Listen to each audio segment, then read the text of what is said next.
When you look at the legacy that Joe leaves, he's been an inspiration to me when I think about the story of the business that they have started. The fact that this is a business that was founded by 4 partners who not only grew a business, but grew a business that became one of the largest and one of the most powerful real estate organizations, not just in Chicago, but in the country. I met Joe in college, Northeastern Illinois University. At the time, it was Chicago Teachers College.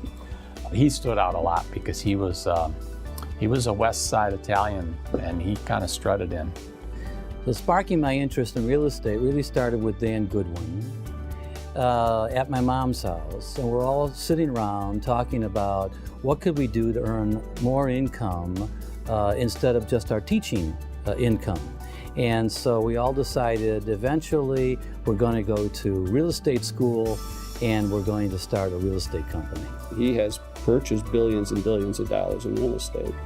And in Chicago, he is noted for purchasing some of the landmark buildings. I expect perfection. I cannot tolerate myself making a mistake. I can't stand it. And so if you're working with me, you have to be the same way. So working with Joe is challenging. It's also loud. It's no mistakes. It's paying attention to detail and always getting the best deal that you can. Joe's business style is like watching an Academy Award performance. Working with Joe is like running alongside a car going 50 miles an hour. You can barely keep up, but you're afraid to stop.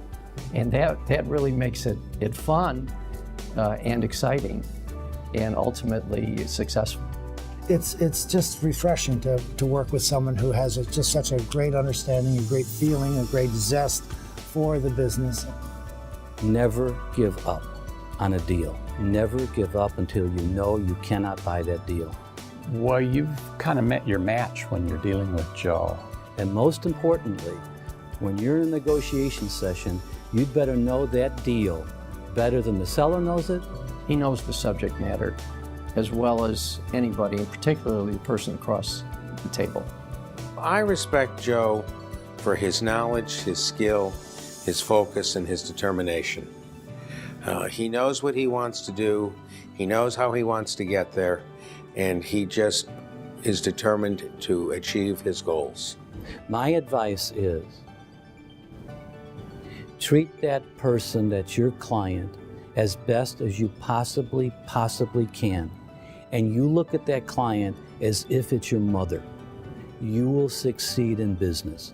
You know, along with the busyness of his life in real estate, he certainly has always had time for his wife, his children, his church, God, his mother, whom I knew and had the privilege of celebrating her funeral, his sister. I've dropped by and I've watched Joe and I've watched his interaction with his son and I've watched the pride.